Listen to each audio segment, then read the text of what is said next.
Welcome everybody to the Be Better Club. This is our October 26, 2021 session, and we're here to talk about AI and autonomous vehicles. We listened to a podcast, but more beyond the podcast for this week, just generally, like what does it look like to be thinking about ethical AI, and especially when that ethical AI is embodied in vehicles.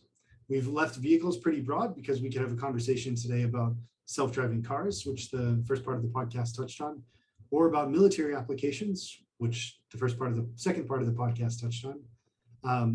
But there's a pretty wide range of applications for both AI and the idea of autonomous vehicles. So be very happy to talk about any of that stuff today, and we can start wherever you would like. Or I can talk about the podcast, whatever you would like to do. I think talk about the podcast. Lead us off a little bit there. Yeah, so when we think about, generally, when we have discussions about ethics, and this is true of AI and autonomous vehicles or any of the other topics we've talked about, I always come around to the idea that when we're thinking about ethics, we're thinking about value conflicts.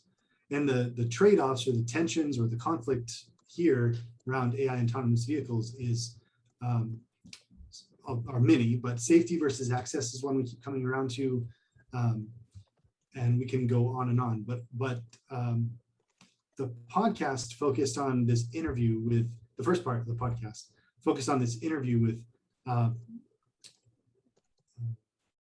Ani Mumjadar, who is a researcher, sorry, just looking for the name, Ani Mumjadar, who runs a lab working on autonomous AI-driven flying drones.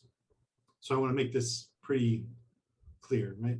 And they're interested in accuracy and or safety. It's a little unclear, but basically the interviewer went to this lab where Ani and his colleagues were testing these things. And they've got AI-driven flying drones to about a 94% accuracy, split-second decision-making. So they set up these obstacle courses with cardboard tubes and things in the way, and then they hit go, and the little drone picks up and flies the obstacle course and lands on the other side. And at one point in that first part of the podcast, they introduced the tension or the relationship between hacking, which Ani said is stuff you do with your hands, and complex algorithms. And he said the fun of working with drones is that you've got complex algorithms on the back end that are helping these things make decisions, and then you put them through physical tests on the front end. And really that's the landscape of drone research and why ethics is so interesting, because you've got this thinking going on the back end, which is complex, split second, and black boxed. And I can unpack those a little bit. And on the front end, you've got complex behaviors, in this case, flying through in very tight parameters through obstacles and around. And 94% accuracy means that the drones don't crash more than 94% of the time using AI. This is not operator-driven drones. And the landscape of AI research right now is really, really interesting because the Department of Defense, for instance, and federal defense contractors still require human operators for drones. The second part of the podcast talked about that, and we can talk about some of the existing defense systems. But on the civilian end, on the private contractor end, the push to AI is fast and furious. And part of this is for like Amazon delivery, but part of this is also just what does the future look like? At one point early in the podcast, Ani said something like, people, when they think about drones, they think about a scary future where thousands of these things are flying around in the air above you, crashing into each other. Our lab makes sure that doesn't happen. And my instinct was to say, well, why is crashing into each other the scary part of thousands of drones flying over your head? The thing that wasn't brought up in this first part of this podcast really at all was questions about privacy. So some of the tensions are, you've got these autonomous vehicles flying overhead, and we've got questions about where that information is going, what data is being collected and how it's being stored and used, any of that stuff. and feel free to interrupt me because I'm just going to keep talking about this podcast. The second part of the podcast shifted into machines that kill. So these are autonomous vehicles that are destructive, whose purpose is destruction. The Department of Defense, part of the story was that the Department of Defense had hired Google when one of Google's catchphrases for its employees was "Don't be evil." So they hired Google to work on Project Maven, which was a machine learning driven drone data system.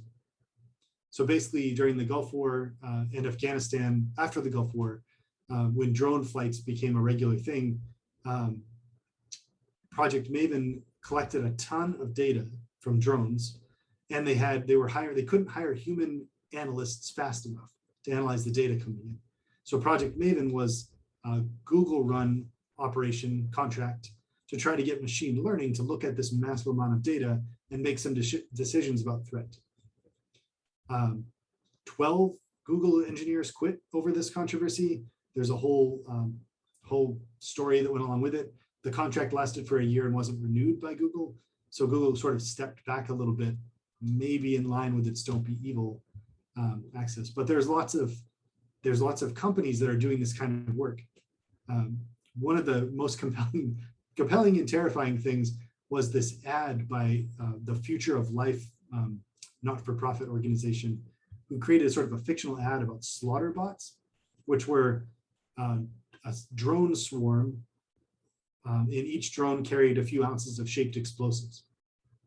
And basically it was a fictional what if story about the drones, like, targeting the one side of the aisle in Congress was the example, but basically shaped charges that could target somebody in one drone, one kill sort of approach. And the interviewer brought this to the interviewee and said, "What do you think about this?"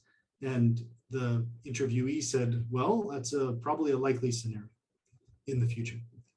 And then there were lots of examples about the US and Israel and Turkey, who all have similar systems. Just to give you one example, the Harpy system from Israel's military is described as a loitering munitions program, where they've got drones that basically map out radar signals. And if they find a radar signal they don't recognize, they fly into it. Turkey has a similar system, sort of like slaughter bots. And then there's a whole range of defense technologies in response to those swarm technologies. So there's this two-part story going on, right? There's the civilian side, private side, and the defense side. And I think there's so many ethical issues embedded in there that it's hard to pull them apart. Shelley, you said you were concerned about the claim of a 94% safety rating. Yeah, that means 6% completely unsafe. That means 6% of the time these drones screw up and fly into something they're not supposed to. Yeah. And there was this part where the interviewer was like, "Ani, you handed me, these things are 94% effective. You handed me safety goggles." And he was like, "Yeah."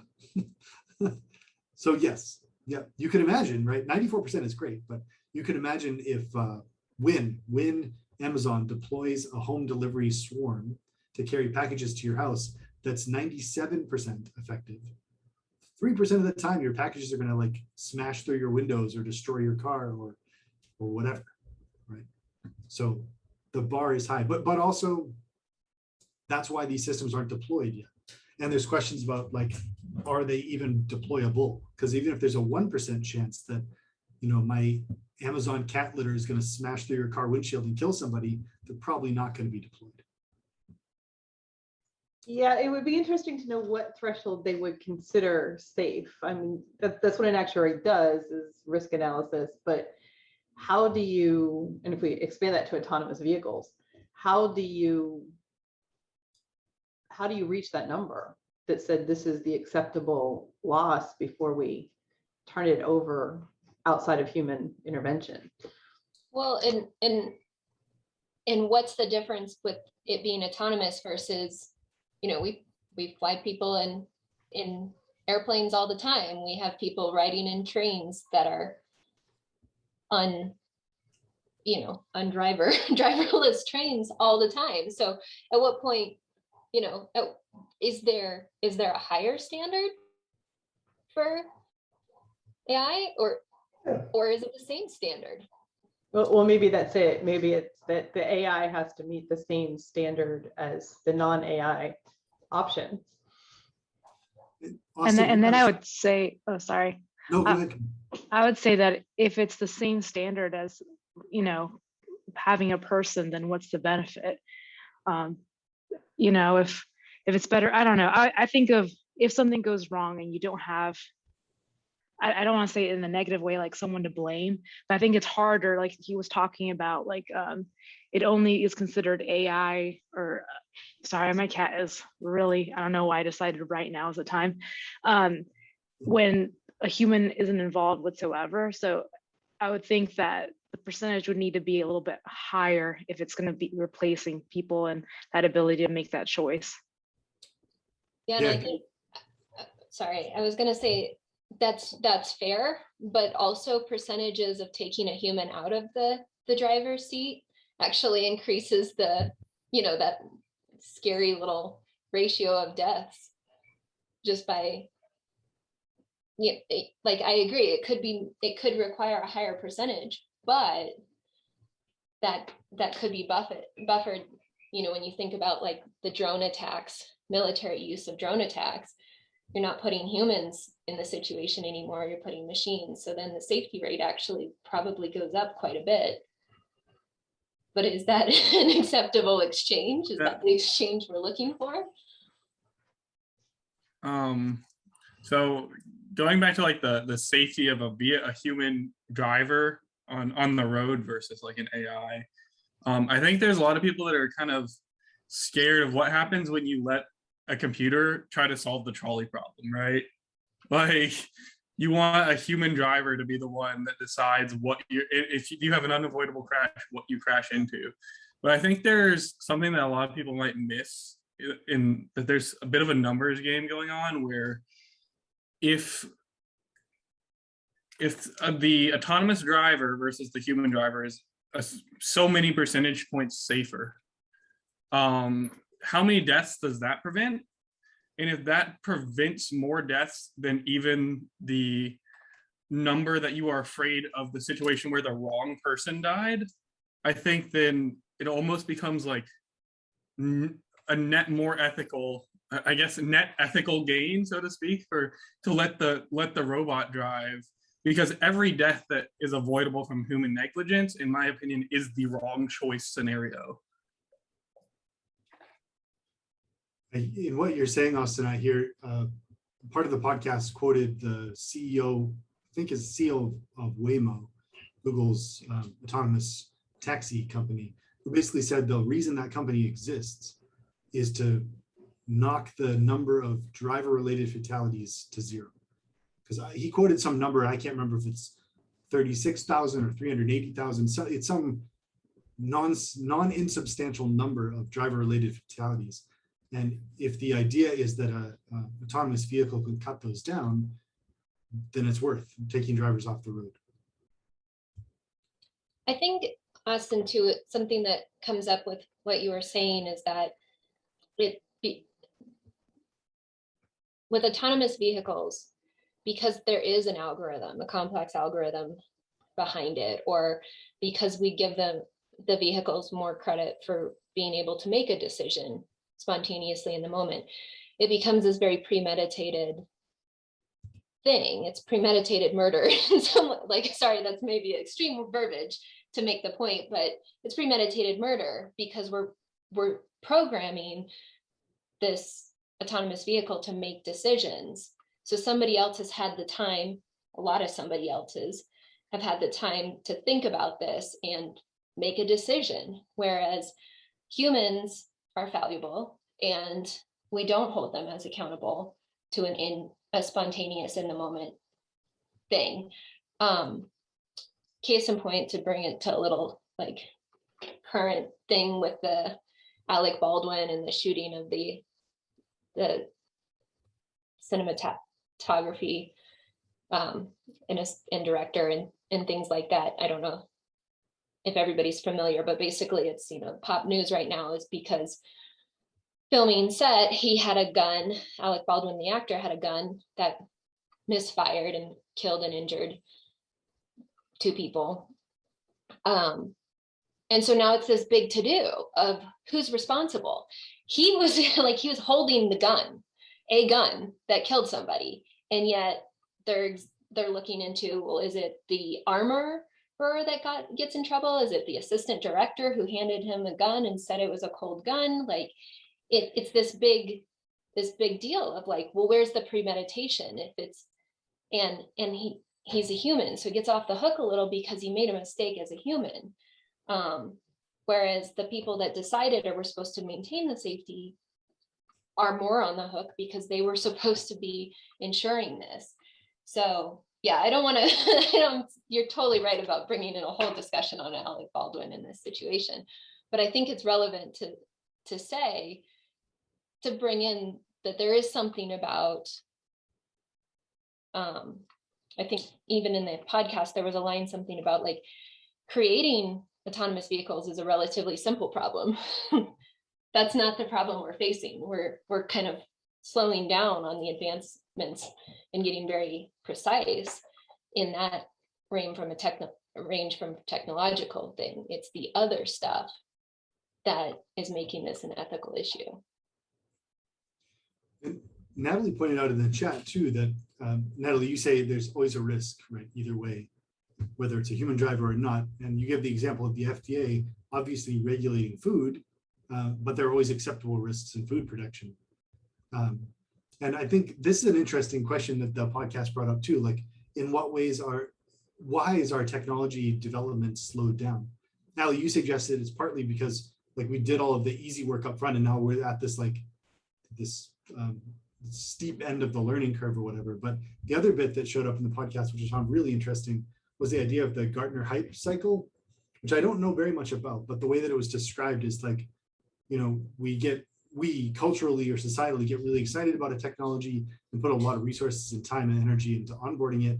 And then it just takes one event to sort of shift us away from enthusiasm. And that slows down the entire technological cycle. And that one event in this case was the one pedestrian, jaywalking, bicycle riding pedestrian in Arizona who was killed by a Waymo vehicle.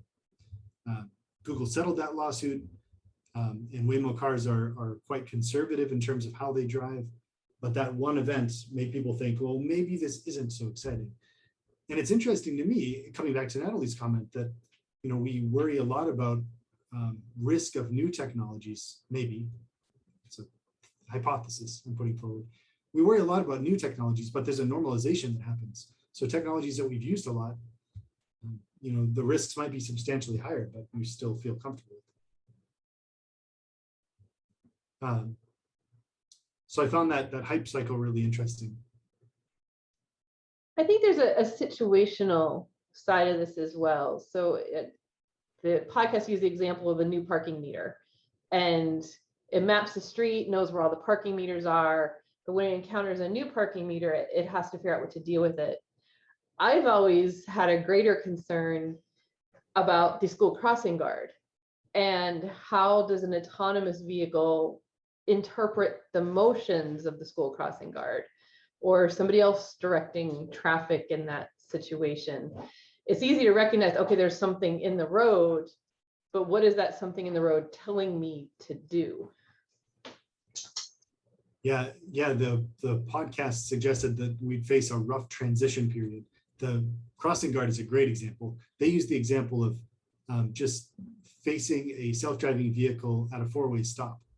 If I faced you, Shelley, at a four-way stop, I might wave you on or something, or we'd have a little exchange, and one of us would go. In the case of a self-driving car, there's literally no one else there. And so the suggestion was that there'd be this transitional period of maybe a lot more crashes because the human driver might get frustrated and not know what the car is going to do and whatever. But that also made me think of the pigeons. Did you catch the pigeons? Was my favorite moment from this podcast. So yeah, Camille, you're nodding. You saw that moment. Yeah, I really like that. So here's this Waymo car, the interviewers in it, the podcasters in it. and has a nice ride, and then the car stops short enough that his seatbelt catches. He's like, what happened? And a little flock of pigeons flies up from in front of the vehicles, and the rider, the podcast person, used that as an evidence of the ways in which Waymo rides are quite conservative. The algorithm driving the car is quite conservative and also benevolent, which I thought was really interesting, right? So the way that we're evidencing goodness is that maybe unlike some human drivers, this car stopped for pigeons. But then the podcaster was like, well, the algorithm didn't know they were pigeons. It knew it was something in the way, right? So it's not a benevolence towards pigeons necessarily. It's a benevolence towards, it's a risk assessment is what it is really. But it's interesting to read that as benevolence. And I wonder how quickly that's going to happen.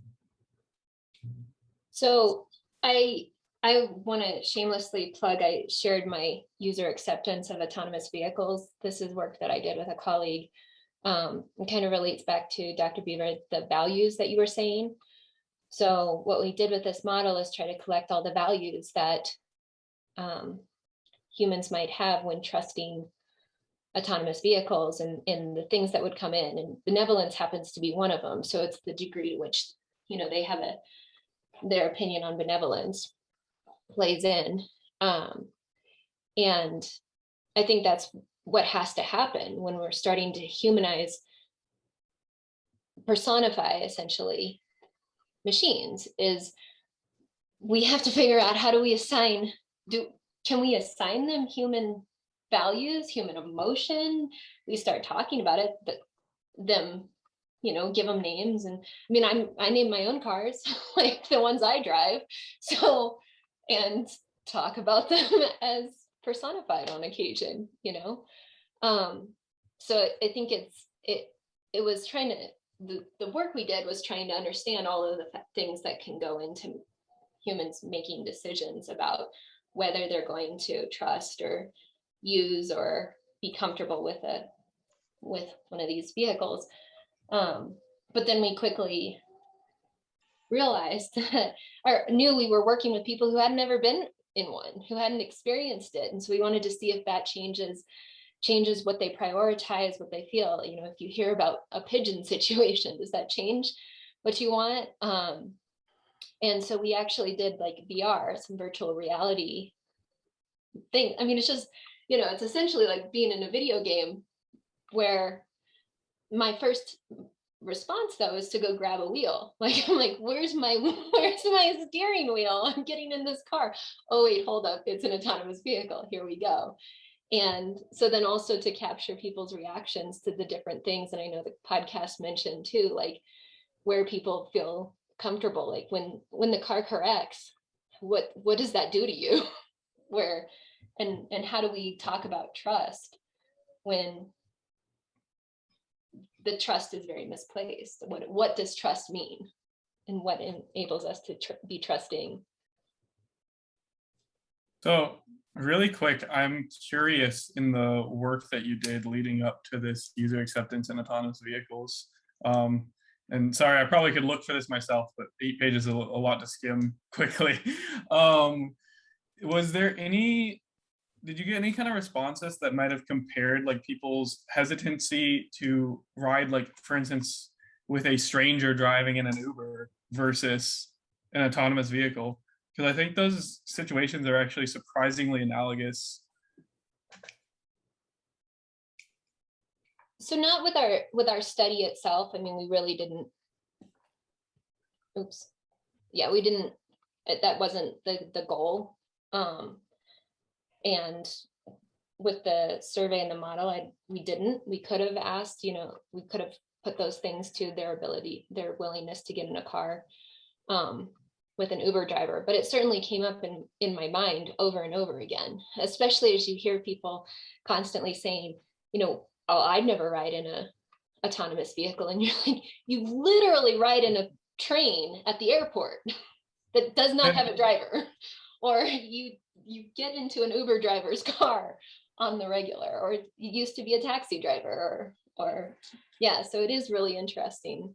Yeah, because my thinking is if in a world where an autonomously driven car is safer than the average human driver, who am I to think that my Uber driver is above the average human driver, you know?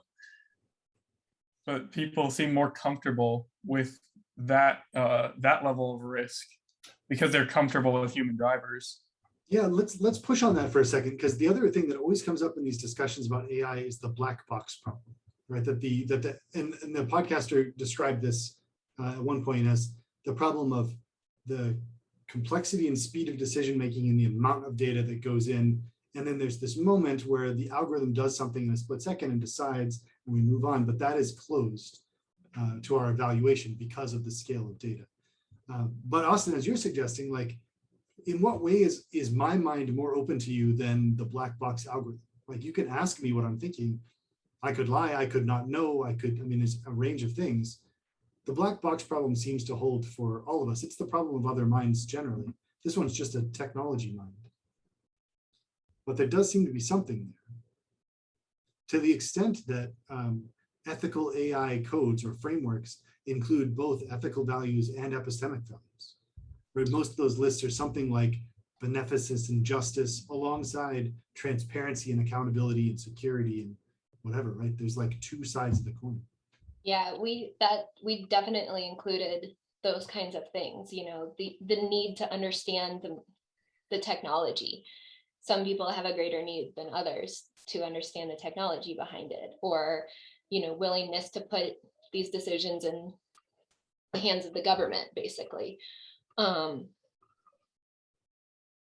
Yeah, just different degrees of our own individual value system. Yeah, and Natalie, you asked, I think, an interesting question, right? You say it goes back to the philosophical question of what makes a human: trust, emotions, situational reactions, thinking, right? If an AI has some of those traits, but not all of them, does that make them semi-human or just, you know, advanced machines? Yeah, this is the sort of, I don't know, cognitive science end of AI. Like, what's the border between living minds and autonomous artificial minds? And all of that is on the sort of conceptual philosophical side, and really, really important. And that's, I mean, I think that's why we're asking good questions about, you know, Waymo drivers versus Uber drivers, for instance, the car versus the human. But there's also the applications. And I don't want to lose track of what happens at the application side, because a Waymo car makes decisions, I don't want to say infinitely, but orders of magnitude more quickly than you or I would. The pigeons in the road, right? Even by instinct, my muscle connection to my foot on the pedal is not as fast as a Waymo car can decide and act and respond. And I think that is something really interesting. And Austin, you know what? I feel, okay, let me just say, I feel completely out of the loop, because I have not seen a single episode of Black Mirror, and it shows up in almost every discussion I have. So I really have to get on the ball here. I'm falling behind. You can't eat them all at once, though. Like, Yeah. you can do one episode at a time and have your mind blown and be disturbed for a week or two. Yeah, no, I need to. I've got a running list. My students keep giving me episodes, and I keep not being able to find the show on any device I own. Okay, anyway, sorry, sidebar. I wanted to mention two other things that I find really interesting on the defense end. We spent a lot of time, and we could talk more about the private contractor end. But the defense end keeps making the news. And I think there's a really interesting problem to work out there too. So recently in the news, it wasn't the DigiDog, it wasn't Boston Robotics dog, but another version of a canine four-legged robot was just demoed with a sniper rifle mounted on it. And that made the news, right? It was all over the place. And I want to make sure I get some of my facts right at least. Ghost Robotics, who built this robot dog and demoed it, tried to make it very clear that this was not an autonomous and not an AI-driven robot. This was like a drone that's flown in the military right now, where there's a human contractor at the controls, a human rifleman at the controls of the rifle, and the system is autonomous only insofar as human beings aren't in the field. And yet, our military is working to develop counter technologies to autonomous systems, including drone swarms, which is an issue I find really interesting. Because the other thing that came up in the news in the last week and a half was China's testing of a upper atmosphere EMP weapon. And that made the news because everybody was all freaked out about it, except that we're doing the same thing, right? The Navy has laser mounted EMP disruptor devices on some of their ships as a drone swarm counter, because they're anticipating that the Slaughterbots fictional advertisement is only so fictional, right? That's a live potential for what's coming up. So I think the defense end is really interesting because we're moving towards autonomous vehicles against autonomous vehicles, right? AI-driven systems defending against AI-driven systems. So human in the loop sorts of drone technologies, which the military has leaned on pretty consistently so far and actually has required. It seems like the next step is not too far behind when that's all shifted. And that then leads you to the same point where we are with Waymo, which is how do we understand what happens inside the box? And to what extent does that matter? I just learned too that the NYPD had to return its Boston Robotics dog after a city council subpoena. So NYPD does no longer has an autonomous dog running around. Jonathan, I wanted to do a plug for Ethically Speaking, our speaker series. So I'll put it in the chat, but the Ethically Speaking webpage indicates the upcoming talks and the inaugural talk that happened on the 14th of October. In January, to be scheduled, we will have a colonel from West Point who trains students in ethics coming to talk to us about drone warfare. So he's going to try to address the issue of how drones do or don't fit within just war theory, which is, I don't know that much about, but it's basically the framework in which the military operates in order to understand what is and is not ethical in the prosecution of war, defense, and, I guess, pre-strikes, where you want to eliminate potential or perceived harm, right? So an initial strike, even before, rather than a counter strike, all of those things, I guess, fall under just war theory. But what's particularly interesting is our speaker has himself directed and overseen drone strikes. So, it's always challenging, I think, to engage in these discussions without firsthand knowledge of what it means to be, part of that system or that operation. It's easy to armchair quarterback. This is going to be an interesting speaker because he himself, has engaged with the weapons, but he's also a philosopher who is thinking about the ethical conundrums. And spoiler alert, his theme, his concern is taking humans out of the moral decision making. Not so much that drones themselves are fundamentally unethical tools in the prosecution of war, but where things are going in terms of automation such that the decision making is no longer dependent upon the human. So that's coming up in January, and I'll put the link in the chat. Yeah, thanks, Dr. Kubler. I'm excited about that talk and the series in general. For those of you listening, you can find more information about that at ethicscenter.research.ucf.edu. There's a speaker series page there.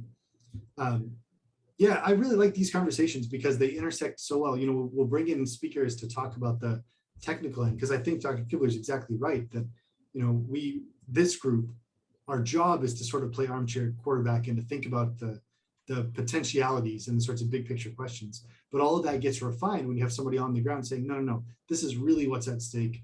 This is really how it works right now. And it's a both and thing in terms of ethics and technology. Got to think about proactively about the possibilities and also about the potentialities right now. I wanted to say, yeah, so speaking on that behalf, my brother used to be stationed where he'd be kind of in control of be the person who would kind of turn the key if they needed to do a missile. We got into war and had to, launch a missile. And something he mentioned a lot was that the weight of that choice, if someone gives you a call and you have to make that move, and imagining, I mean, that wouldn't be the case for this, but having a person removed from that position would be really interesting, because I think that that was super stressful for him in that position. And also like this, like everything else, like when people are removed or if it's given to the wrong hands, like, I don't know, I always think of, it seems like technology is improving or changing so quickly. It's like we're always catching up on how to implement the moral and ethical choices after the fact. And I'm interested to see what happens on, it seems like we're trying to work on how to defend ourselves instead of putting the right things in place to make sure that these things don't happen. Yeah, I like that comment a lot, Camille, and I think that's the way you phrased it is well said. You know, it's an overarching societal issue that we tend to focus on one problem, band-aid it over, or apply an ad hoc solution without necessarily addressing the core problem. And returning to autonomously driven vehicles, this is one of my primary concerns about that technology. I don't doubt for a minute that we can have a sophisticated enough algorithm that will drop road deaths to zero. I'm sure that's possible. I don't know how long it's going to take to get there. And I'm sure along the way, there's going to be some collateral damage and more, Venmo deaths and whatnot. And I expect that. I don't shrug my shoulders or accept it. I just recognize it's a reality. What I wonder about is what will we sacrifice along the way in addition to deaths as we try out the technology? What are we going to sacrifice in terms of privacy? Because even now, Ford is one of 3 major motor companies that is advancing a technology that you could think of as the PDF of autonomous information sharing.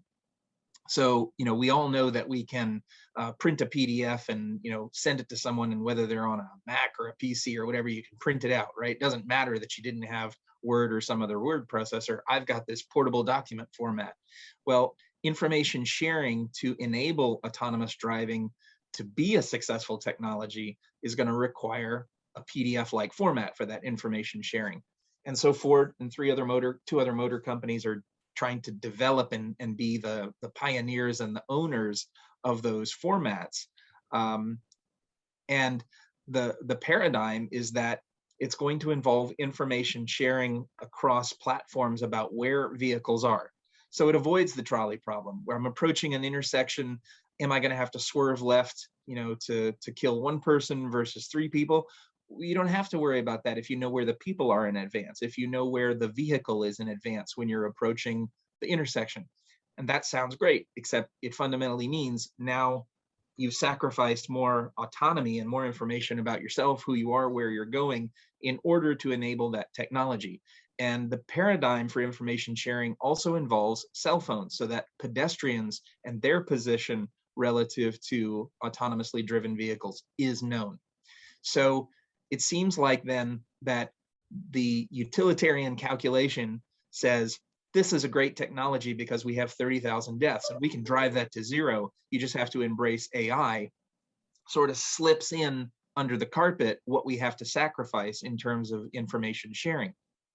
The other thing that's slipped in under the carpet, I think, about in terms of how we get there is how we have implicitly sacrificed the decision-making process to get to AI. We're not going to take a vote. We're not going to consult people. It's just going to happen, it seems. And it's going to happen without us really deciding that we want to buy into it. It's going to happen because it's driven by the promise of eliminating 30,000 deaths. But to your point, Camille, why do we need necessarily AI to do that? Why not have better drivers? Everyone thinks they're a great driver, right?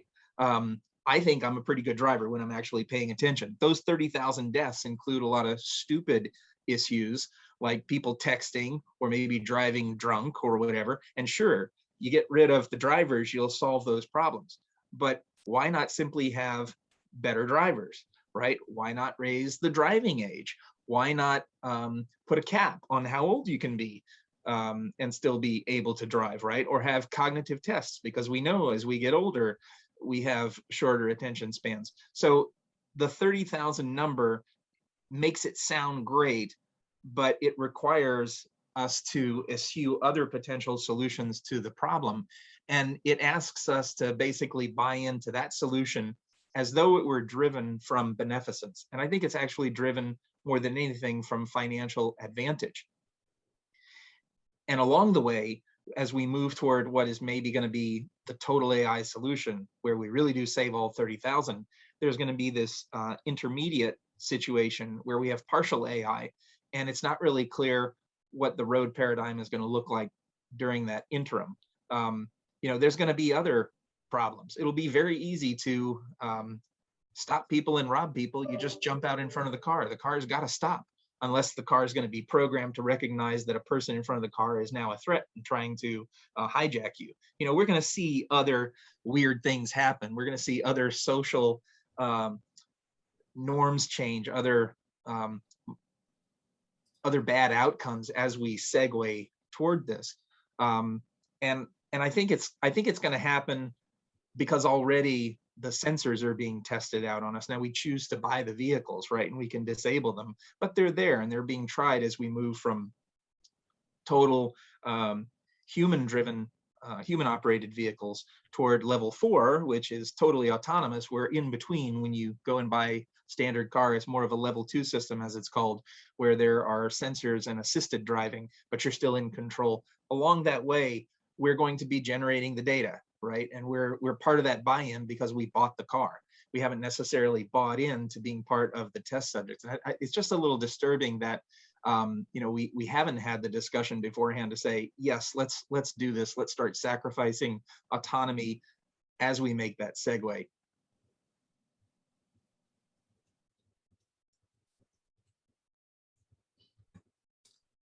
Yeah, thinking about who gets to decide on those value trade-off concerns and what sort of feedback is required or is relevant. This is a big issue in sort of public feedback about technology more generally. Natalie, you asked, I'll read a bit of it, but you could expand if you want. You asked about how close to an actual RoboCop situation do we get with defense drones and machines?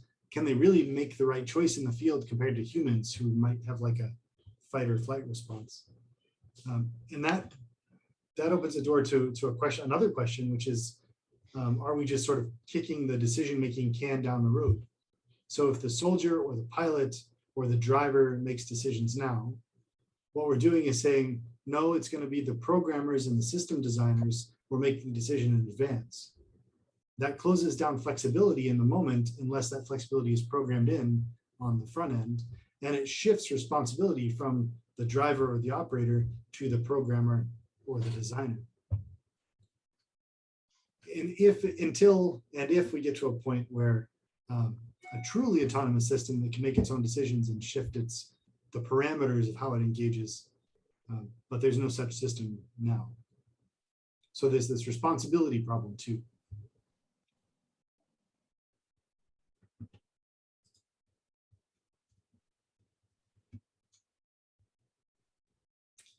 Has anybody here driven in a self-driving taxi? You'd have to either have done it in California or Arizona so far? I don't know what that experience is like other than listening to the podcast. What about the taxis in Dubai that are actual like drones that people can get on and it'll fly over to somewhere else? That's pretty wild. That is pretty wild. Yep. Yeah, only in Dubai, of course. Yeah, I think those are important examples, because even if we don't have experience of having done it, they exist, right? We could go do it. This isn't like a hypothetical future technology. It's just how quickly will it become commonplace.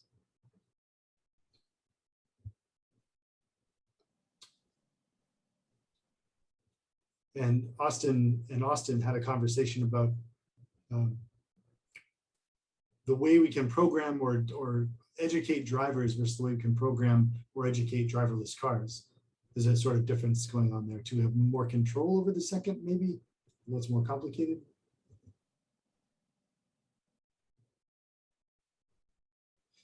Yeah, and Austin, you're pointing out this sort of epistemic complexity, which is the flexibility I mentioned. You'd have to program in all of the various we call them field decisions, but all of the various possibilities for interactions that an autonomous vehicle might have, which just can't do. Alternatively, you can program a car that can decide for itself, given a set of parameters. And if generation, as I understand it, generation 1 self-driving cars were the former, where we programmed all of the rules and they had to follow, they had to only drive on streets that had specific dotted line structures. That's what Waymo's Arizona experiment has been about. And the second generation is the latter, where we're trying to design cars that can respond to environmental cues. That's the LiDAR and AI complexity stuff.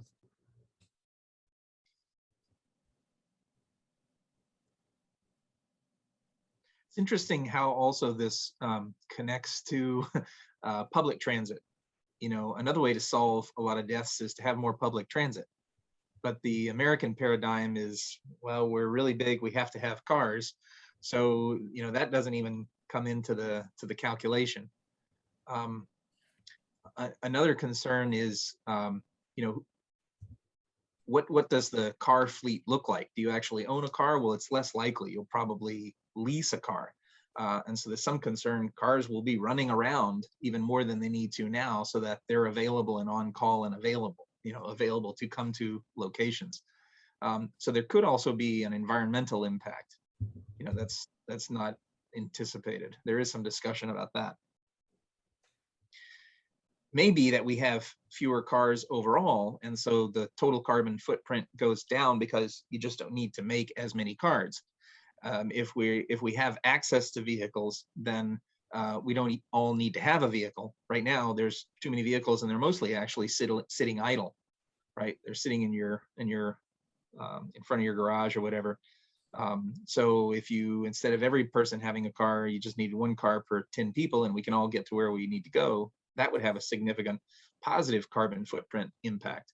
So it could cut both ways, just depending upon how society implements and accepts them. And that's probably just going to shake out more than anything through market forces, not necessarily through top-down regulation.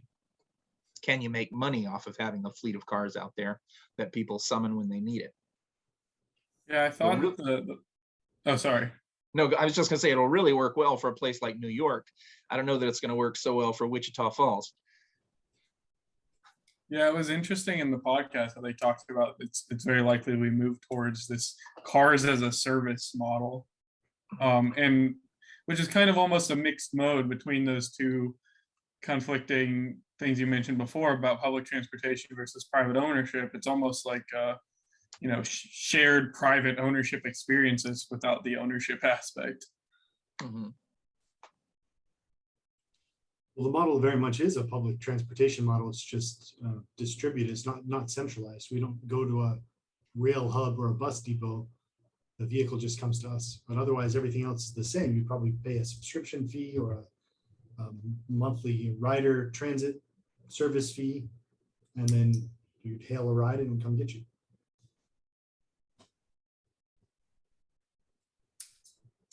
Natalie, you asked about the show Upload. Has anybody seen the show Upload? I have not. You say, this reminds me that they have cars that are pretty much self-driving that can be switched to manual driving. One of the problems is that human beings can hack into the mainframe and cause others to crash. They also had like an interesting thing in the opening where this couple gets into one of the autonomous cars and the gal overrode, like basically put it into protect me over all other options mode. And so he was mad at her for that, but she had yeah, it was just interesting because it wasn't just an either or car. It was, she also had control over the car's decision making.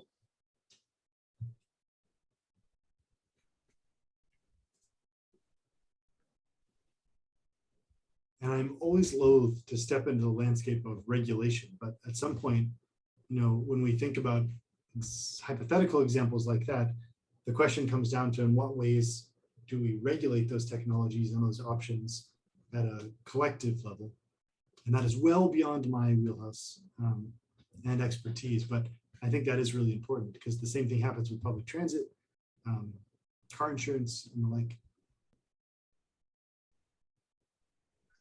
I was gonna say, I remember when listening that they mentioned about the liability, and I just think about that in the future with just examples like Facebook, and like we've seen the trials and saying you're going to take 100% liability and actually doing so and implementing some kind of form of ethics and moral code are two different things. I'm just curious because like I know this is unrelated to the Facebook event, but just hearing him talk when it came with a data breach or the use of the data, and him saying, yeah, I'm open to any kind of, ethics guidelines. I just don't know what to do. I'm curious of how this would be something similar when situations happen with AI, like, oh yeah, no, we're definitely open to some kind of forms of regulation. We just, we have no idea. And again, starting from like the back end. And this is where I think the progression toward an all AI fleet is going to be so complicated, because where it's mixed and you have AI driven vehicles versus human operated vehicles, there will be wrecks, and yeah, probably a lot of those wrecks will be because of humans, but I sincerely doubt there'll be many cases where the manufacturer or operator of an AI driven vehicle will be likely to assume responsibility, much less 100%, because it's so easy for us to assume it must be the human, not the computer. And yet we know that there's mistakes that are made even in programming. There's unanticipated situations, and there's even malicious programming. If you think about Volkswagen, how they purposefully programmed their CO2 sensors in order to get around emissions testing, right? So there's the whole gamut of imperfection in computer driven technologies. But I think we tend to think, oh, it's a computer, it's perfect. And I think in general, when we have a mixed fleet, it's going to always come down to humans are responsible. And that gives a pass, makes it an easier threshold to roll out AI driven vehicles without actually expecting they're going to have 100% liability. The Waymo death that sort of pushed us out of the hype cycle was a great example of this, right? So as I understand it, I think this was from the podcast too. It was a jaywalking pedestrian on a bicycle, and the car hadn't been programmed to anticipate jaywalkers. And so it was too late when the car identified it as a bicycle, which was only 2 seconds from the crash, such that the car couldn't respond, didn't have time to swerve or do anything. So that was not a fault of the AI system, it was a fault of the programmers who failed to teach the car what jaywalking was and what to anticipate. Those are precisely the situations where we anticipate AI will be better and save those 30,000 lives. The situations where it's too short of a time interval for a human to respond. But the coding has to be there. And in the absence of it, you don't get your 30,000 saved lives. So I find the argument that we're saving lives and that's our goal rather tenuous. Maybe one place that could be started to only allow self-driving cars. I actually thought of that movie I, Robot with Will Smith, where it seemed, just because, the show's not about driving, but from what I remember, it's like the cars, you can drive them when you're driving around the city, but as soon as you get on the highway, it becomes autonomous because the cars are going like 300 miles an hour. And I remember even in the movie when Will Smith takes control because he's getting attacked by the robots on the highway, someone around him even comments like, you're going to drive at this speed. But so I was just kind of thinking about that. Maybe a good place to start would be highways, because it's such high speeds that, maybe you need how fast a computer can react, Probably a lot less likely to encounter pedestrians on like I-95, for instance, versus in town. Yeah.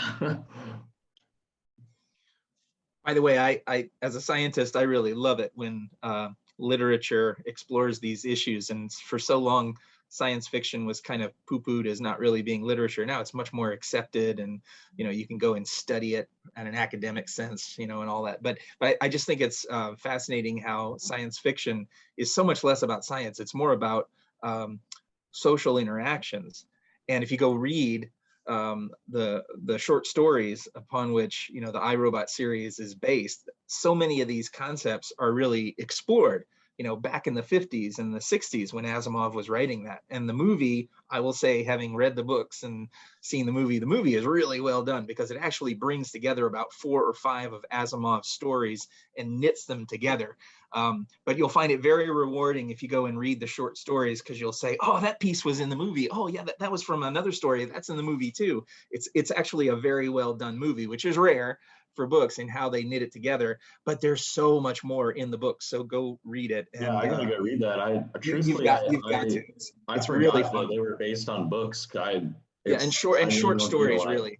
Yeah, because I love the movie, so yeah, I'll definitely go check those out. But so many of these things that we're discussing have already been thought about, you know, as an academic exercise, kind of like we're doing, but through the fabric, I guess, of science fiction literature. So yeah, it's Asimov's 3 laws of robotics have played a tremendous role in thinking about what ethical AI would look like. So his work continues to inform the decisions we're making. Friends, in the last hour, we've talked about a huge range of topics, including value topics, including information sharing and privacy, autonomy and decision-making, safety and security, epistemic access and transparency, and responsibility writ large, which just goes to show you how complicated the ethics landscape of self-driving cars and AI is. I'm really excited for the Ethically Speaking series coming up. Dr. Kubel will share details when that talk is scheduled for January. But we can look forward to that, and we'll share more details here in Be Better Club too. We are scheduled for 2 weeks from now, and I don't know what we're talking about yet, but I will figure it out. We are talking about, we're talking about data scraping and the IRB. Specifically, so here's the issue. Camille made a face. For those of you who don't know, Camille works for IRB, and so we'll try to be kind. The problem here is that some institutional review boards across the country are starting to implement institutionalized IRB protocols that go beyond human bodies, right, to human information. And data scraping is one of these issues. How do IRBs handle, let's not put it on the IRB. How should we worry about protecting human subjects when what we're talking about is data that's shared publicly on social media? So there are researchers in the humanities and social science who will scrape huge amounts of data from Twitter and TikTok and Facebook and wherever and do research on it and are coming up with rules on their own as researchers about how to ethically handle that data. But more and more that's getting implemented in IRB protocols. And it's something that I'm really excited to talk about. And again, Camille's sharing resources here. That's perfect. Camille, thank you. We've got a TED Talk. So we will talk about that. And again, we'll do it in the same way. We'll listen to a podcast together. We'll map out ethical issues. We're not going to solve anybody's problems. But what I hope to do is open the door. All of these conversations should open a door to future smaller group work if we want to push policies forward. So that's coming up in 2 weeks on November 9th.